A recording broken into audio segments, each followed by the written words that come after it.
If you're married to a narcissist, when should you believe what they tell you? That is what we're talking about in this video. I'm Victoria McCooey. I'm a high conflict divorce coach, a divorce mediator, and the creator of the Reclaim Your Power system. I help people every day who are right where you are, stuck in a toxic marriage to a narcissistic spouse, or already engaged in a contentious divorce from one.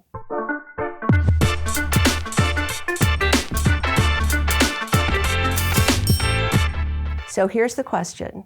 When should you believe what your narcissistic spouse says? The answer is never. Never take it at face value. Whether it's true or not is a toss-up. It could be true, it could not be true, but you can never count on it being true. So now the burden is on you. You have to actually assess everything the narcissist says to you. You have to ponder whether it could possibly be true or not. You have to consider if there's any proof, if there's any evidence, if there's anything supporting that statement, or if you can't get evidence for it, dismiss it. Don't decide it's true, don't decide it's false, but just dismiss it completely. This is because everything a narcissist says is a manipulation. Every choice they make, every word out of their mouth, they cherry pick each thing to evoke a certain response from you, to get you to think a certain way, to do a certain thing, to think something in particular. It's all a manipulation. Exhausting, right? Can you imagine living your life like that? Never just saying what's really on your mind or telling your truth or being like the rest of us.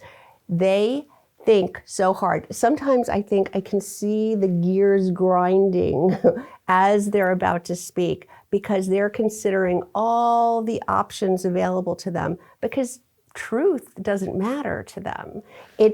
They're just words. They put no emphasis on whether something is true or not. There's no moral compass. So the sky's the limit. When they are about to tell you something or answer a question, they have every option available to them, whether it's true or not. And so now the burden is on you. So before you realized this, you assumed that everything the narcissist told you was true. Why wouldn't you? You don't lie.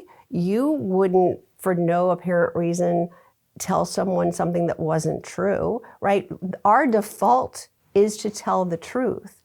We aren't wired the same way. So it's easy for us to fall into this trap of believing everything the narcissist says, because why wouldn't you? It's a hard switch to flip. Now, when you realize there is just as much probability that what they're telling you is false as it is that it's true. Now you have to work harder too.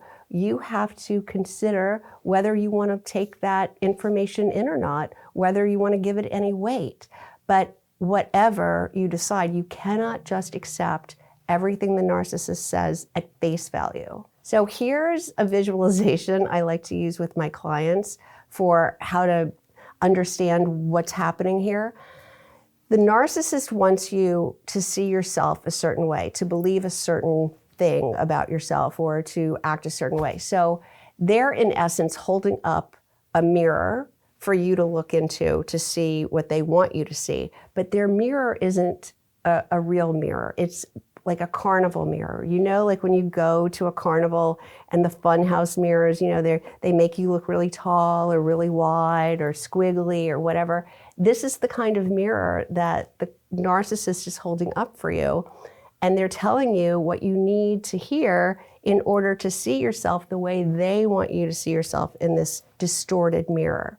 So the visualization we use is to think of yourself shattering that mirror, right? You're shattering the image that's reflected back to you in that distorted mirror. So the antidote to this is to find a real mirror. And that means finding people you can trust who are really going to tell you the truth about what things seem or how they look, about what's going on in your relationship, in your marriage, in your family, in the dynamic with the narcissist. Someone from the outside is going to be able to give you a better reading of what your life really looks like than the narcissist. So this is step one, is to find either a trusted confidant, a community, a coach, someone who can help you understand what the reality of your situation is. Do you think that you are looking into a carnival mirror? Are you not sure what the narcissist is telling you is whether it's true or not? If you need some more help, you can book a call with me. I'll put a link in the description below where you can get right on my calendar. Did you find this information helpful? I hope you did. If you liked this video, will you please give it a thumbs up and don't forget to subscribe. Thanks so much for watching. I've linked a couple of other videos here that I think you might also like, so I hope I see you in the next video.